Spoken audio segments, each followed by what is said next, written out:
அல்ஹம்துலில்லாஹி ரப்பில் ஆலமீன். ஸலாத்து வஸ்ஸலாமு அலா ரசூலிஹி காத்தமின் நபிய்யீன் வ அலா ஆலிஹி தொய்யீபீன வ அஸ்ஹாபிஹி தாஹிரீன் வல் முஃமினீன வல் முஸ்லிமீன குல்லிஹிம் அஜ்மஈன். அம்மா பஅத். ஃபகத் கால அல்லாஹு தஆலா ஃபில் குர்ஆனில் கரீம் வ ஃபில் ஃபுர்கானில் மஜீத். அஊது பில்லாஹி மினஷ் ஷைத்தானிர் ரஜீம். பிஃபத்லி பிஸ்மில்லாஹிர் ரஹ்மானிர் ரஹீம். يا أيها الذين آمنوا اتقوا الله حق تقاته ولا تموتن إلا وأنتم مسلمون. صدق الله العظيم. وقال رسول الله صلى الله عليه وسلم في حديثه الشريف: الأناة من الله والعجلة من الشيطان. صدق رسول الله صلى الله عليه وسلم.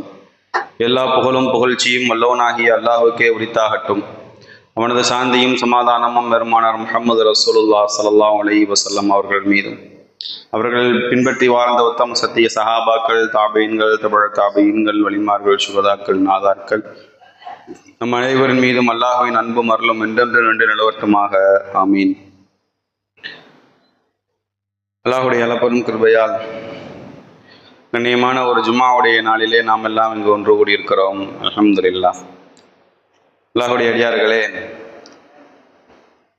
துல்ஹஜ் மாதத்தினுடைய கடைசி கட்டத்தை நாம் எட்டி இருக்கின்றோம். இன்ஷா அல்லாஹ் வரக்கூடிய ஜும்மா முதல் மாதமாக, வருடத்தின் முதல் மாதமாக இருக்கக்கூடும். துல்ஹஜ் மாதத்தினுடைய 25வது பிறையிலே நாம் இருக்கின்றோம். அப்போ ஹிஜ்ரி 1447 1448 நாம் மாற இருக்கின்றோம். அல்லாஹ் ஜல்ல ஷானஹு தஆலா வரக்கூடிய வருடங்களை செழிப்பானதாக ஆக்குவானாக. அல்லாஹ்வின் நல்லடியார்களே, ஹிஜ்ரி துல்ஹஜ் மாதம் முடிகின்ற பொழுது அடுத்த மாதம் நமக்கு பிறக்கின்றது. முதல்ல மாத பிறப்பு, நமக்கான வருட பிறப்பு இருக்கிறது என்பதை நாம் விளங்கிக் கொள்ள வேண்டும். இஸ்லாமிய புத்தாண்டு அப்படின்னு ஒன்று இருக்கு. இஸ்லாமிய புத்தாண்டு என்பது அது இருக்குன்னு தெரியும், ஆனால் எப்பன்னு தெரியாது. நிறைய பேருக்கு மாதங்களின் பெயர் கூட, 12 மாதங்களின் பெயர் கூட தெரியாது.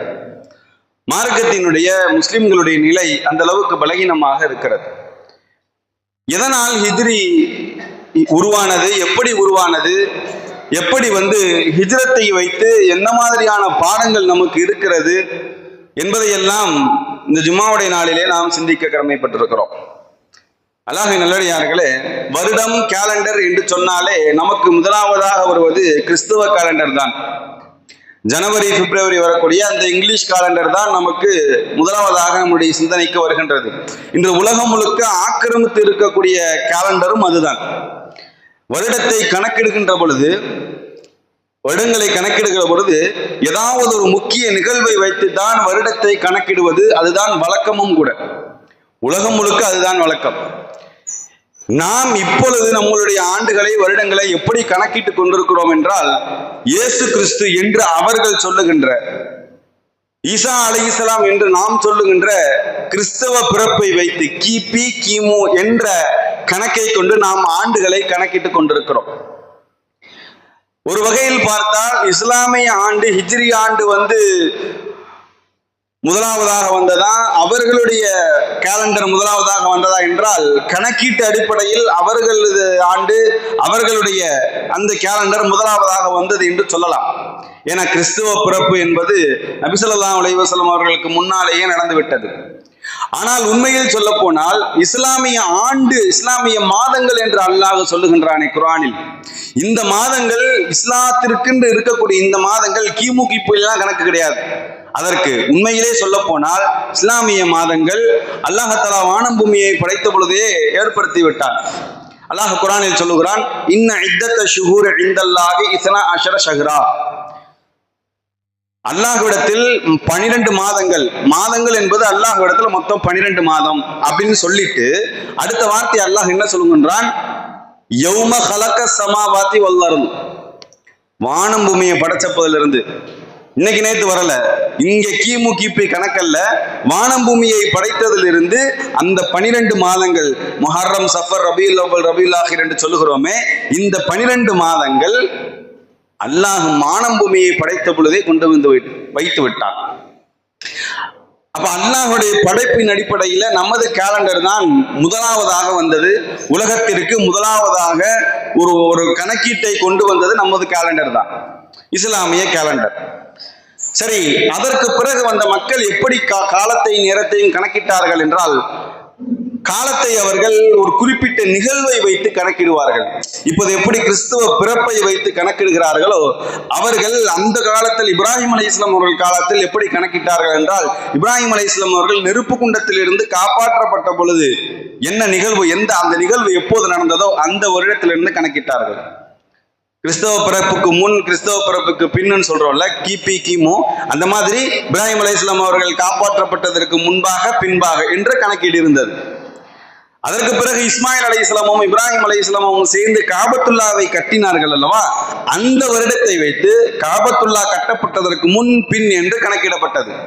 உங்களுக்கு நான் வரலாறை சொல்லிக் கொண்டிருக்கிறேன், கேலண்டருடைய உருவான வரலாறை சொல்லிக் கொண்டிருக்கிறேன். அவர்களுடைய காலகட்டத்திற்கு பின்பாக இஸ்மாயில் அலைஹிஸ்ஸலாம் அவர்களுக்கு சந்ததிகள் உருவானது.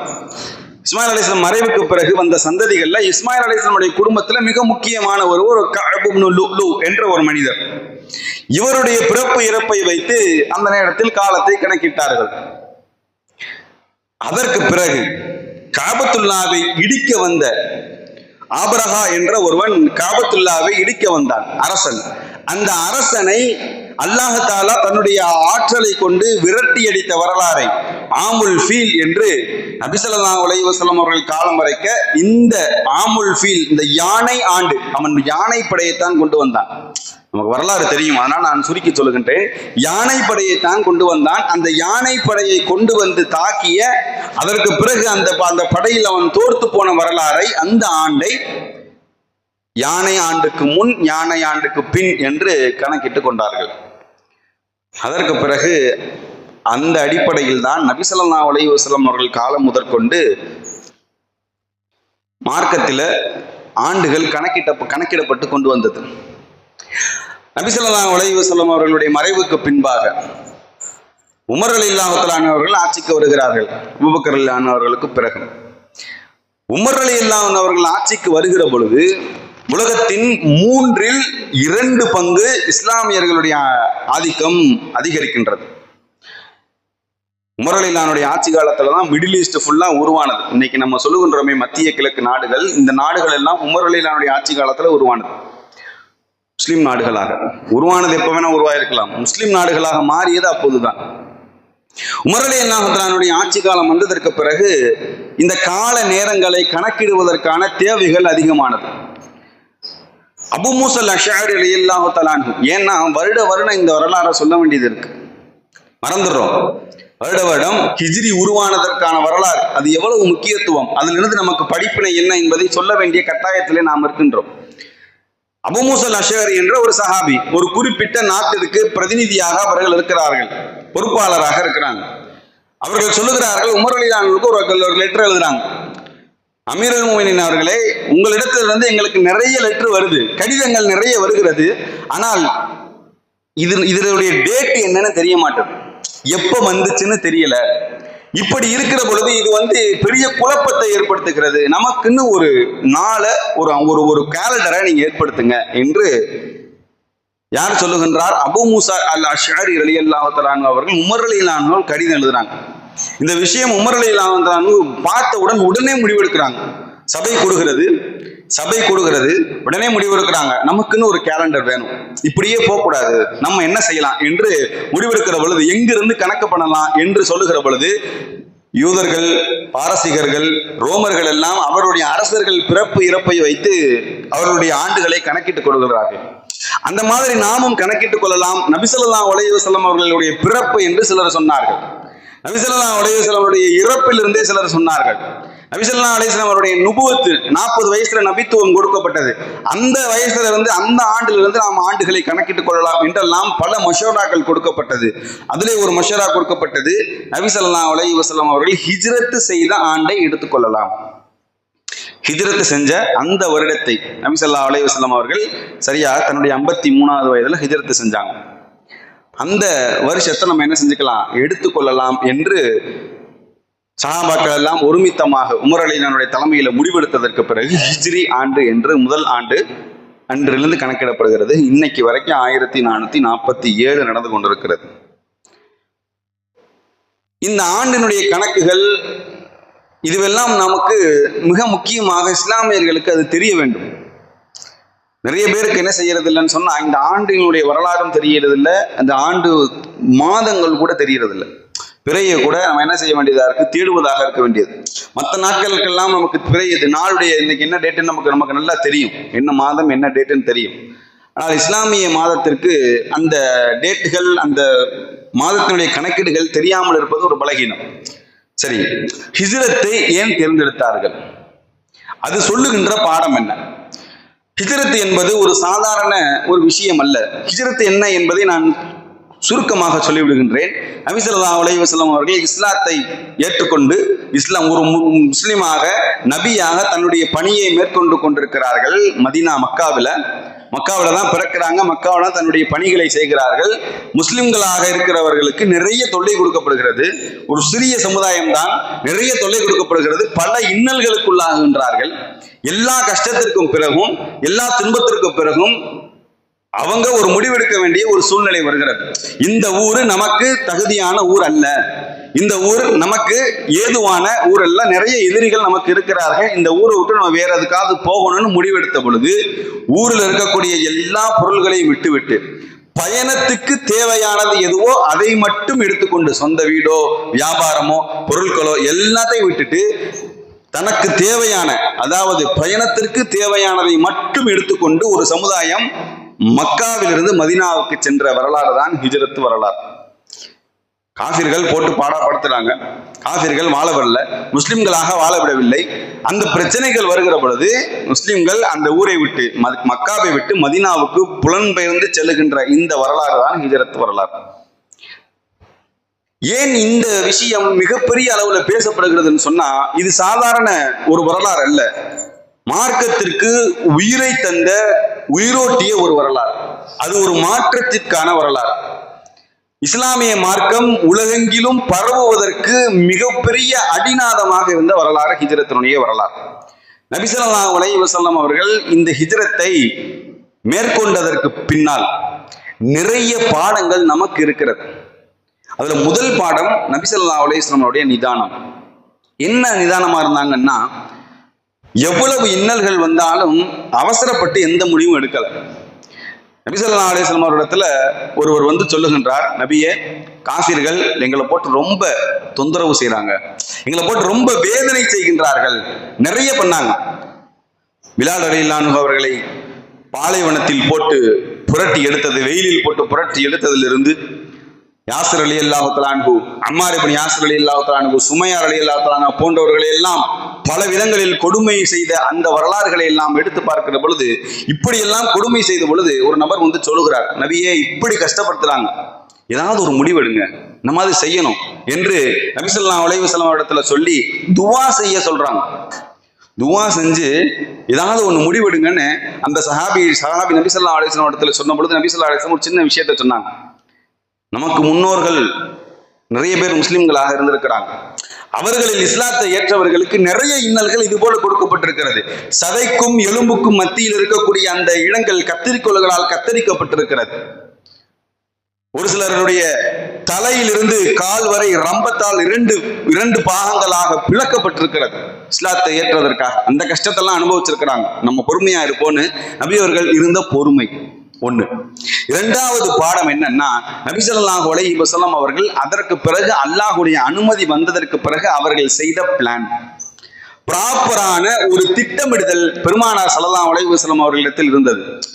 எந்த அளவுக்கு வந்து சின்ன சின்ன விஷயங்களை என்ன செஞ்சாங்க, பிரிச்சு டிபார்ட்மெண்டா பிரிச்சு ஒரு ஹிஜ்ரத்தை நபி அவர்கள் மேற்கொண்டார்கள். முதல்ல ஒரு ஹிஜ்ரத் நடந்தது. ஹபஷா, நியூக்ரோக்கள் இருக்கக்கூடிய இடம், அந்த இடத்துக்கு ஹிஜ்ரத் செஞ்சு போனாங்க. அதற்கு பிறகு அந்த இடத்துல வந்து நிறைய முஸ்லிம்கள் இருந்தாங்க. அது சரி வரலன்னு நிறைய பேர் வந்துட்டாங்க. மதீனாவுக்கு போனதுதான் மிகப்பெரிய அளவுல பேசப்பட்டது. முதல்ல நபி ஸல்லல்லாஹு அலைஹி வஸல்லம் அவர்கள் செய்த காரியம் என்ன தெரியுமா? ஃபர்ஸ்ட் ஸ்டெப், நபி அவர்கள் செய்த பிளான்ல, ஹிஜ்ரத்துக்கு முன்னால் நான் உங்களுக்கு ஹிஜ்ரத்துடைய வரலாறை சொல்ல போவதில்லை, ஹிஜ்ரத்துடைய வரலாறு உங்களுக்கு தெரியும். ஹிஜ்ரத்துடைய வரலாறுக்கு பின்னால் நபி அவர்களுடைய பிளானிங் எப்படி இருந்தது? முதல் ஸ்டெப் நபி அவர்கள் செஞ்சது என்ன தெரியுமா? நம்மை முழுவதுமாக எதிர்க்கிற கூட்டம் இங்கே இருக்கிறது. முழுக்க முழுக்க எதிர்க்கிற கூட்டம் இந்த ஊரு ஃபுல்லா இருக்கு. நம்ம ஆதரிக்கிற கூட்டம் வேணும். நமக்கு நம்மை ஆதரிக்கின்ற கூட்டம் ஒரு கூட்டம் வேணும். அதனால 3 ஆண்டுகளுக்கு முன்பாக, ஹிஜ்ரத் செய்வதற்கு 3 ஆண்டுகளுக்கு முன்பாக மதீனாவுக்கு ஒரு சஹாபியை அனுப்புகிறார்கள். சொல்றாங்க, அந்த சஹாபி பேர் முஸ்அப் இப்னு உமைர். சஹாபி இடத்தில் சொல்லி அனுப்புகிறார்கள், மார்க்கத்தை நீங்கள் போய் பரப்ப வேண்டும், மார்க்கத்தை மக்களுக்கு எடுத்து சொல்ல வேண்டும். சண்டை போட்டெல்லாம் இஸ்லாம் பரவவில்லை, நல்லா நம்ம தெரிஞ்சுக்கணும். அறிவுள்ளவர்கள் எது மார்க்கம் எது இஸ்லாம் என்னன்னு சொன்னவுடன் அவர்கள் புரிந்து கொள்வார்கள். புரிந்து கொண்டு ஏற்றுக்கொண்டு உள்ளே வந்தவர்கள் தான் எல்லாம். யாரும் என்ன செய்யல, போய் வாழ காமிச்சோ அல்லது பொருட்களை புடுங்கியோ இஸ்லாத்தை பரப்பவில்லை. முஸ்அப் இப்னு உமைர் ரலியல்லாஹு தஆலா கூட 2-3 சஹாபாக்கள் குர்ஆனை ஓதுவாங்க, மார்க்கத்தை சொல்லிக் கொடுப்பாங்க, நபி அவர்கள் போதித்த போதனைகளை சொல்லிக் கொடுப்பார்கள், முஸ்லிம்களாக மாறுவாங்க. சொல்லி அனுப்புறாங்க அந்த சஹாபி இடத்துல, வருஷம் வருஷம் முஸ்லிம்களை முஸ்லிமாக மாறியவர்களை நீ கூட்டிட்டு வரணும், இதுதான் உன்னுடைய வேலைன்னு சொல்லி அனுப்புறாங்க. சஹாபி செல்கிறார், மதீனாவுக்கு செல்கிறார். உண்மையில் சொல்ல போனால் ஹிஜ்ரத்தினுடைய நாயகனே இந்த சஹாபி தான்.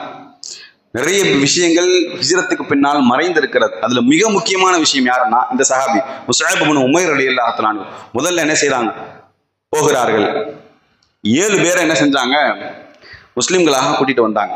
7 பேர். சில பேர் சடங்கள்ல 12 பேர்னு சொல்லப்படுது. இப்போ 12 பேரை முதல் ஆண்டு கூட்டிக் கொண்டு வருகிறார்கள் முஸ்அப் இப்னு உமைர் ரலியல்லாஹு தஆலா முஸ்லிம்களாக. அடுத்து 2வது ஆண்டுல 70 பேரை கூட்டிட்டு வந்தாங்க. கொஞ்சம் கூடிருச்சு. 70 பேர் என்ன செஞ்சாங்க, முஸ்அப் இப்னு உமைர் ரலியல்லாஹு தஆலா அவர்கள் கூட்டிக் கொண்டு வருகிறார்கள். நபி ஸல்லல்லாஹு அலைஹி வஸல்லம் அவங்களை பார்த்து சந்திச்சு பேசுறாங்க. நிறைய விஷயங்கள் பேசி அவர்களுடைய ஈமானை உறுதிப்படுத்துவார்கள். அதற்கு பிறகு 3வது ஆண்டுல முஸ்அப் இப்னு உமைர் ரலியல்லாஹு சும்மா வர்றாங்க. யாருமே என்ன செய்யல, அவர்கள் கூட வரல, சும்மா வர்றாங்க. நபி ஸல்லல்லாஹு அலைஹி வஸல்லம் அவர்கள் கேட்டார்கள், ஏன் சும்மா வர்றீங்க, உங்க கூட யாரும் வரலையா, முஸ்லிம்கள் யாரும் வரலையான்னு. நபியே, சஹாபி சொன்னாங்க, நபியே அங்க ஒரு ஊரே முஸ்லீம் ஆயிடுச்சு, அங்க ஒரு ஊரே முஸ்லீமாக ஆகிவிட்டது, எல்லாரையும் கூட்டிட்டு வர முடியாது, நீங்க வாங்கன்னு சொல்லிட்டு போயிட்டார். நபி ஸல்லல்லாஹு அலைஹி வஸல்லம் அவர்கள் எடுத்த முதல் ஸ்டெப் அந்த சஹாபி அங்க நம்மை எதிர்க்கிற கூட்டம் இங்க இருக்கு, நம்மை ஆதரிக்கிற கூட்டம் ஒண்ணு வேணும், அதை உருவாக்கினார்கள். இப்ப ஆதரிக்க அங்க கூட்டம் காத்திருக்கிறது. அதற்கு பிறகு அல்லாஹ்வினுடைய வார்த்தைகளை எதிர்பார்த்து காத்து கொண்டிருக்கிறார்கள். அனுமதியை எதிர்பார்த்து காத்துட்டு இருக்காங்க, எப்படா அனுமதி வரும்னு இருக்காங்க. அல்லாஹ் தஆலா அனுமதி கொடுக்கின்றால், அனுமதி கொடுத்தவுடன் என்ன செய்யல, பரபரன்னு கிளம்பல, அதற்கும் திட்டமிடுகிறார்கள். ஏன்னா நபி ஸல்லல்லாஹு அலைஹி வஸல்லம் அவர்கள் கிளம்ப போறாங்கன்னு நிறைய விஷயம் பரவி விட்டது, நிறைய இடத்துல பரவிடுச்சு. நபி ஸல்லல்லாஹு அலைஹி வஸல்லம் அவர்களுடைய தலைக்கு இத்தனை ஒட்டகங்கள் கொடுக்கிறோம் என்று என்ன செய்கின்றான், காஃபிர்களுடைய தலைவர்கள் எல்லாம் விலை வைக்கின்றார்கள். நபி அவருடைய தலையை, முகம்மதுடைய தலையை கொண்டு வந்தா இத்தனை ஒட்டகம் உனக்கு என்ன கிடைக்கும். ஒட்டகம் அப்படிங்கிறது ஒரு மிக விலை உயர்ந்த ஒரு பொருள். அந்த நேரத்துல அந்த ஒட்டகங்கள் உங்களுக்கு கிடைக்கும், 100 200 கிடைக்கும்னு சொல்லி இந்த மாதிரி நபி அவருடைய தலைக்கு விலை வைக்கின்றார்கள். நபி ஸல்லல்லாஹு அலைஹி வஸல்லம் அவர்கள் முதல்ல என்ன செஞ்சாங்கன்னா, தன்னுடைய வீட்டில இருந்து கிளம்புறாங்க. இதற்கு முன்பாகவே 3 மாதத்திற்கு முன்பாகவே நபி ஸல்லல்லாஹு அலைஹி வஸல்லம் அவங்க என்ன செஞ்சாங்க, அபூபக்கர் ரலியல்லாஹு உதவியின் மூலமாக 2 ஒட்டகங்கள் 3 மாசத்துக்கு முன்னாடி, ஹிஜ்ரத்துடைய அனுமதி வருவதற்கு 3 மாசத்துக்கு முன்னாடி 2 ஒட்டகங்கள் சுராக்கத் இப்னு மாலிக் என்ற ஒரு முஸ்லிம் அல்லாத ஒரு நபர், ரொம்ப நம்பிக்கையான ஒரு நபர். இந்த நபர்கிட்ட என்ன செய்தாங்க, பொறுப்பு ஒப்படைக்கிறாங்க. அந்த ஒட்டகத்தை அவரிடத்தில் ஒப்படைத்து விட்டு, நான் சொல்லுகின்ற பொழுது நபி ஸல்லல்லாஹு அலைஹி வஸல்லம் அவர்கள் பண்ண ஸ்டெப் 1. 2வது என்னன்னு பாருங்க. 2வது ஸ்டெப் நபி ஸல்லல்லாஹு என்ன செஞ்சாங்க, அந்த நபர்கிட்ட, அந்த சுராக்கா என்ற அந்த நபர் இடத்துல, நாங்கள் சொல்லுகின்ற இடத்திற்கு இந்த 2 ஒட்டகத்தையும் எடுத்துட்டு வரணும். அதே மாதிரி எங்களுக்கு மதீனாவுக்கு போறதுக்கு வழி தெரியாது, நீ தான் வழிகாட்டணும். அவருக்கு ஒரு குறிப்பிட்ட சம்பளத்தை பிக்ஸ் பண்ணி நீ தான் அதை செய்யணும்னு நம்பிக்கையான ஒரு நபரை தேர்ந்தெடுத்தார்கள். அவர் ஒத்துக்கிட்டார். 3 மாசத்துக்கு முன்பாகவே 2 ஒட்டகத்தை கரெக்டா நபி ஸல்லல்லாஹு அலைஹி வஸல்லம் சொன்ன இடத்துக்கு வந்து நின்றார். நபிகளுடைய அனுமதி வந்ததற்கு பிறகு சொன்ன இடத்துக்கு வந்து நின்று விட்டார். அபூபக்கர் ரலியல்லாஹு அன்ஹு இடத்துல ஏற்கனவே சொல்லி வைக்கிறாங்க, அபூபக்கரே எப்ப வேணா அல்லாஹ்வுடைய அனுமதி வரும், ரெடியா இருங்க, தயாராக இருங்க, பி ரெடி ஃபார் எவ்ரிதிங் சொல்லி வச்சிட்டாங்க. அபூபக்கர் ரலியல்லாஹு அன்ஹு கதவை திறந்தே வச்சிருக்கிறாங்க, எப்படா நபி வருவாங்க. நபி ஸல்லல்லாஹு அலைஹி வஸல்லம் அவர்கள் கதவை தட்ட, கதவு திறக்கிறது. என்ன அபூபக்கரை திறந்து வச்சிருக்கீங்க, நீங்க என்னைக்கு வந்து ரெடியா இருங்கன்னு சொன்னீங்களோ அன்றிலிருந்து என் கதவு திறந்துதான் இருக்கிறதுன்னு அபூபக்கர் ரலியல்லாஹு அவர்கள் சொல்ல அந்த இடத்துல ஹிஜ்ரத்துடைய வரலாறு ஆரம்பமாகின்றது. இப்போ முதல்ல வந்து நபி ஸல்லல்லாஹு அலைஹி வஸல்லம் அவங்க என்ன செஞ்சிருக்காங்க, ஒட்டகத்தை ஏற்பாடு செய்வதற்கும் ஒட்டகத்தை பராமரிப்பதற்கும் வழிகாட்டுறதுக்கும் ஒருத்தர் ஏற்பாடு பண்ணிட்டாங்க. அடுத்தது அங்க போய் தங்குறதுக்கு என்ன செய்யறது, போய் ஏதாவது ஒரு இடத்துல தங்கணும், ஏதாவது ஒரு திடீர்னு ஒரு ஆபத்து வந்ததுன்னா தங்கணும், தங்குவதற்கு என்ன செய்வது, சௌர் என்ற குகையை என்ன செய்யறாங்க நபி ஸல்லல்லாஹு அலைஹி வஸல்லம் அவர்கள் தேர்ந்தெடுக்கின்றார்கள். தேர்ந்தெடுத்து விட்டு அந்த குகைக்கு தினமும் சாப்பாடு கொண்டு வருவதற்கு அஸ்மா ரலியல்லாஹு தஆலா அபூபக்கருடைய மகள் அஸ்மா ரலியல்லாஹு அவர்களை ஏற்பாடு செய்கின்றார்கள். அஸ்மா ரலியல்லாஹு தஆலா வருவாங்க, என்ன செய்வாங்க, சாப்பாடு கொண்டுட்டு வருவாங்க. சாப்பாடு கொண்டு வருகிற பொழுது அவருடைய காலடி தடம் யாருக்கும் தெரியக்கூடாது என்பதற்காக வேண்டி இன்னொருத்தரை என்ன செஞ்சாங்க, நியமிச்சாங்க. அவர் ஆடு மேய்ச்சிக்கிட்டு வருவார் பின்னாடி.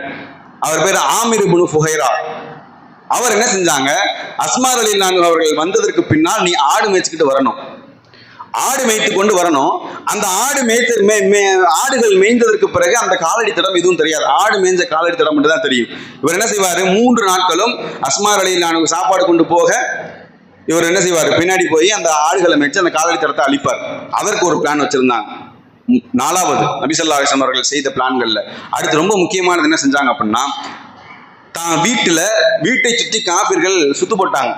பல வாலிபர்கள், ரொம்ப திடகாத்திரமான வாலிபர்கள் வீட்டை சுத்தி நிக்கிறாங்க. உள்ள இருந்து எப்ப வெளியே வந்தாலும் என்ன செஞ்சிடலாம், கொண்டுடலான்னு உள்ளே ஒருவர் படுத்து உறங்கி உள்ளே ஒருவர் என்ன செஞ்சிருக்காங்க, தூங்க வச்சிருக்காங்க. அப்பப்ப எட்டி பாத்துக்கிறாங்க யாராவது உள்ள இருக்காங்களான்னு. ஒருத்தர் தூங்கிட்டு இருக்கிறாரு, யாரு, அலி ரலியல்லாஹு தஆலா.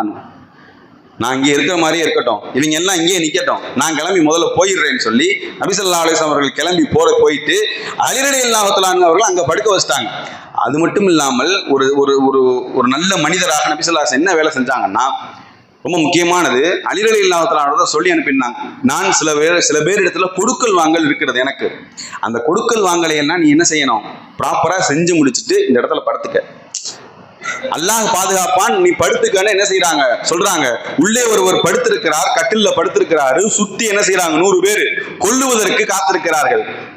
அலி ரலியல்லாஹு தஆலா சொல்றாங்க, என் வாழ்க்கையில அன்னைக்கு தான் அவ்வளவு நிம்மதியா தூங்கினேன்.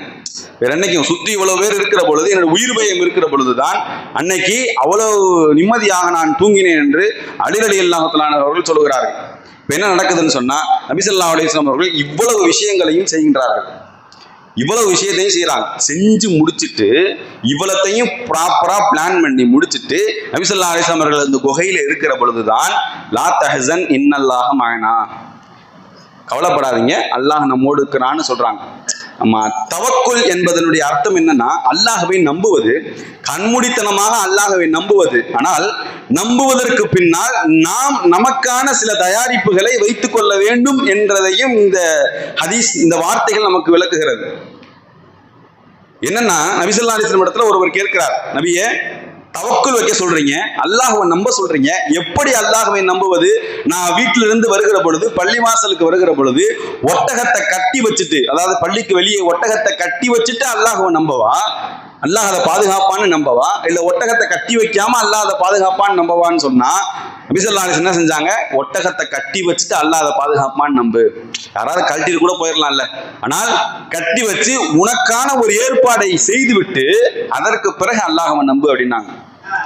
கண்மூடித்தனமாக நீ நம்ப வேண்டாம். கண்மூடித்தனமாக என்றால் எங்கேயும் சம்பாதிக்க மாட்டேன், எதுவும் போக மாட்டேன், அல்லாஹ் எனக்கு கொடுப்பான் என்பது ஒரு முட்டாள்தனம். அல்லாஹ் எனக்கு கொடுப்பான் தான், ஆனால் நான் அதற்கான முயற்சியை செய்ய வேண்டும் என்பதுதான் ஹிஜ்ரத் சொல்லுகின்ற ஆகச்சிறந்த வரலாறு. அல்லாஹ் நினைச்சா இவ்வளவு பிளான் பண்ணி இவ்வளவு சிரமப்பட்டலாம் நபி ஸல்லல்லாஹு அலைஹி வஸல்லம் ஹிஜ்ரத் போக வேண்டிய அவசியமே இல்லை. நினைச்சா ஒரு நிமிடத்துல காபிர்களை எல்லாம் ஒண்ணும் இல்லாம ஆக்கி முஸ்லிம்களுக்கு மிகப்பெரிய வெற்றியை கொடுத்திருக்கிறான். ஆனா அல்லாஹ்வே என்ன சொல்கின்றான், நான் வானம் பூமியை படைக்கிற பொழுது ஹலக சமாவாத்தி வல்லர்ல ஃபீ சித்தத்தி அய்யாமின்னு சொல்றான், நான் 6 நாட்களாக படைத்தேன். அல்லாஹ் நினைச்சா குன் ஃபயகுன், அதே ரப்பு தான் குர்ஆன்ல என்ன சொல்றான், குன் ஃபயகுன், ஆகுன்னா ஆகிருன்னு சொல்றான். ஆனால் வானம் பூமியை படைத்த பொழுது நான் 6 நாட்களில் படைத்தேன் என்று சொல்கிறான். ஏன் சொல்ல வேண்டும்? 6 நாட்களில் படைத்தது, நீ ஒரு செயலை செய்கிறாய் என்றால் அதுல நிதானம் வேணும், உனக்கு ஒரு திட்டம் வேண்டும், ப்ராப்பரான திட்டம் அதுல இருந்தால்தான் உனக்கு அந்த விஷயம் உனக்கு சரியான முறையில அமையும் என்பதை சொல்லி காட்டுவதற்காக அல்லாஹ் சொன்ன வார்த்தைகளாக இருந்தாலும் சரி, ஹிஜ்ரத்தினுடைய வரலாறுகளாக இருந்தாலும் சரி, இதுவெல்லாம் நமக்கு பாடமாக இருக்கிறது. பிளானிங் என்பது த மென்டல் ப்ராசஸ்ன்றாங்க. The mental process of the anticipating future actions. நமக்கு பின்னால் ஃபியூச்சர்ல வரக்கூடிய பிரச்சனைகளை இன்றே நாம் கணித்து அதற்கான தயாரிப்புகளை செய்வதுதான் பிளானிங்னு சொல்லிட்டு இஸ்லாம் என்ன சொல்லுது? அந்த பிளான் ஒன்றை இருக்கணும், தவக்குலும் இருக்கணும், அல்லாஹ் மீது நம்பிக்கையும் இருக்கணும். இந்த நம்பிக்கை இருந்தால்தான், எப்படிப்பட்ட நம்பிக்கை? அல்லாஹ் மீது உண்டான நம்பிக்கை. நாம் தயாரிப்புகளோடு, நம்ம பைக்ல போறோம், அல்லாஹ் காப்பாற்றுவான்னு துவா ஓதிட்டு போறோம், ஹெல்மெட் போடாமையா போறோம், போட்டுட்டு தான் போறோம். பைக்குக்கு இன்சூரன்ஸ் போடுவது, இதுவெல்லாம் என்னன்னா, ஒருவேளை இன்சூரன்ஸ் காரணம் என்ன, அதனுடைய நோக்கம் என்ன? ஒருவேளை பைக்குக்கு ஏதாவது ஆயிடுச்சுன்னா உங்களுக்கு இது கிளைம் ஆகும், இன்சூரன்ஸ் கிளைம் ஆகும். ஒருவேளை என்று வருகிற பொழுது அப்ப அல்லாஹ் நம்பலையா என்ற ஒரு கேள்வி வருகிறது. அது ஒரு முட்டாள்தனம். என்னன்னா, அல்லாஹ் ஜல்ல ஷானஹு தஆலா நமக்கு பாதுகாப்பை வழங்குகிறான். அதே வேளையில் நமக்கான பாதுகாப்பை நாமும் என்ன செய்யணும்? முன்னேற்பாடுகளுடன் செய்து கொள்ள வேண்டும் என்பதுதான் ஹிஜ்ரத் சொல்லுகின்ற அழகிய வரலாறு. நான் ஹிஜ்ரத்தினுடைய வரலாறை சொல்லவில்லை, ஹிஜ்ரத்துக்கு பின்னால் இருக்கிற அந்த நபி அவருடைய திட்டமிடுதலை நான் உங்களுக்கு சொல்லுகின்றேன். ஒரு சின்ன விஷயத்தை செய்வதற்கு நாம் எந்த அளவுக்கு வாழ்க்கையில முயற்சி செய்ய வேண்டும், அதற்கு எந்த அளவுக்கு யோசித்து முடிவெடுக்க வேண்டும் என்பதற்கு ஹிஜ்ரத் ஒரு அழகிய வரலாறு. இன்றைக்கு ஒரு அரசாங்கமே யோசிச்சு பார்க்கிறோம், ஒரு அரசாங்கமே ஒரு பிளானிங் இல்லாம போயிட்டு இருக்க மாதிரி இருக்கு. நமக்கு பார்க்கிறோம் எவ்வளவு குறைகள், எவ்வளவு பிரச்சனைகள், எங்கெங்கெல்லாம் கொலைகள், எங்கெங்கெல்லாம் பாலியல் வன்கொடுமைகள், எவ்வளவு இடங்கள்ல மின்வெட்டுகள், இந்த மாதிரி ஒரு ஒரு ஒரு கொலாப்ஸா போயிட்டு இருக்கக்கூடிய இந்த விஷயத்தை பார்க்கிற பொழுது ஒரு ப்ராப்பர் பிளானிங் இல்லை என்பதுதான் நமக்கு அங்கே வெளிப்படையாக தெரிகின்றது. அதனால மார்க்கம் சொல்லுகிறது, என்ன சொல்லுகிறதுன்னு சொன்னா, உங்களுடைய காரியங்களை நீங்கள் அல் அனாத்து மினல்லாஹ் வல் அஜ்லத்து மினஷ் ஷைத்தான். அல்லாஹுடைய குணம் என்பது நிதானமானது. நிதானம் என்பது அல்லாஹுடைய குணம். அஜ்லத்து மினஷ் ஷைத்தான், அவசரப்படுவது ஷைத்தானுடைய குணம்னு சொல்றான் நபி ஸல்லல்லாஹு அலைஹி வஸல்லம் அவர்கள் அழகாக சொல்லுகிறார்கள். அதனால நம்முடைய காரியங்கள் எதுவாக இருந்தாலும் நிதானமாக, அவசரப்படாமல் முடிவெடுத்து பாருங்கள். இஸ்திகாரா தொழுது ஒரு விஷயங்களை நமக்கு குழப்பம் இருக்கிறதுன்னா, அந்த குழப்பத்தை நீக்குவதற்காக 2 ரக்காயத்து அல்லாஹ்விடத்துல தொழுது, முதல் ரக்காயத்துல குல் யா அய்யுஹல் காஃபிரூன், 2வது ரக்காயத்துல குல் ஹுவல்லாஹு அஹத் ஓதி 2 ரக்காயத்து தொழுது, அல்லாஹ் ஒரு குழப்பம் இருக்கு, இந்த குழப்பத்தை நீக்குன்னு அல்லாஹ்விடத்துல துவா செஞ்சா அல்லாஹ் அந்த குழப்பத்தை நீக்குவான். அந்த குழப்பத்துல எந்த விஷயம் நமக்கு சரியோ அந்த விஷயத்தினுடைய ஆர்வத்தை நம் உள்ளத்திலே அல்லாஹ் அதிகப்படுத்துவான். அப்படி அதிகப்படுத்தினா அதுதான் அல்லாஹ் காட்டுகிறான் என்று அர்த்தம். இந்த மாதிரி பொறுமையாக நாம் நிதானமாக முடிவெடுத்தோம் என்றால், நபி ஸல்லல்லாஹு அலைஹி வஸல்லம் அவர்கள் சொல்லுவது போல இந்த நிதானத்தோடு அவர்களுடைய திட்டமிடுதலோடு நாம் முடிவெடுத்தோம் என்றால் அல்லாஹ் நம்முடைய காரியங்கள் எல்லாத்தையும் லேசாக்குகின்றான். அல்லாஹ் ஜல்ல ஷானஹு தஆலா நம்முடைய எல்லா விதமான காரியங்களையும் லேசாக்கி தருவானாக. வாஹிர் தவானா அல்ஹம்துலில்லாஹி ரப்பில் ஆலமீன். சுன்னத்துல்லாஹி தொழுது